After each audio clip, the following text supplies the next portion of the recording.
Alright, we're going to continue with completing the square. Up until now we've looked at ones where the coefficient in front of the x squared was 1.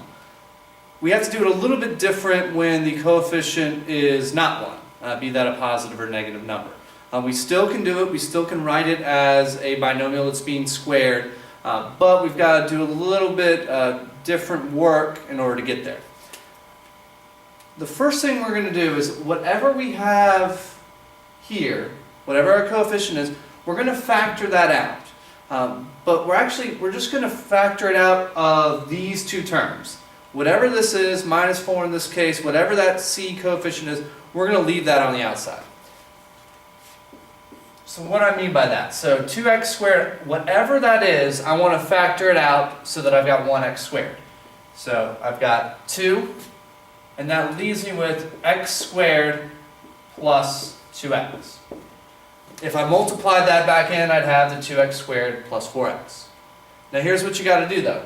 I'm going to leave myself a space, just like I had before, and write minus 4 out here.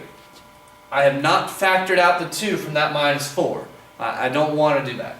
I want to get to this point now where I've got x squared plus 2x in this blank, and now I'm to the same point of everything I've done before with completing the square. So I'm going to take the middle coefficient, divide by 2 and square it.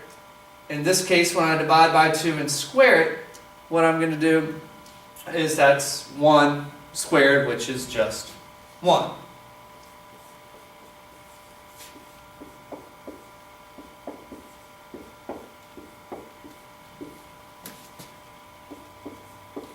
Now, I've added 1 inside this parenthesis, so again I have to offset that.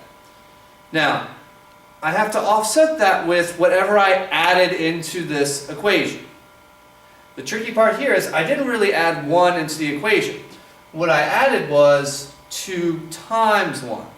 So when you're offsetting this, you've got to keep in mind, okay, what did I actually add to the equation? Because if I distributed this 2 back in, really what I did is I added 2. So what I have to then subtract is 2 times 1. And that's the part that gives people trouble when you don't have a coefficient of 1. Now from here, I'm going to go ahead and finish up.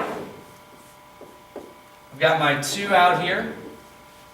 Take the middle term and divide it by 2. That gives me 1. That's what I'm going to use in my binomial that's being squared.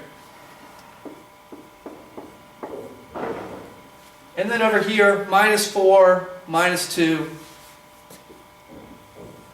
that gives me minus 6 as my answer. So if I multiplied this out, it would give me this as my original equation.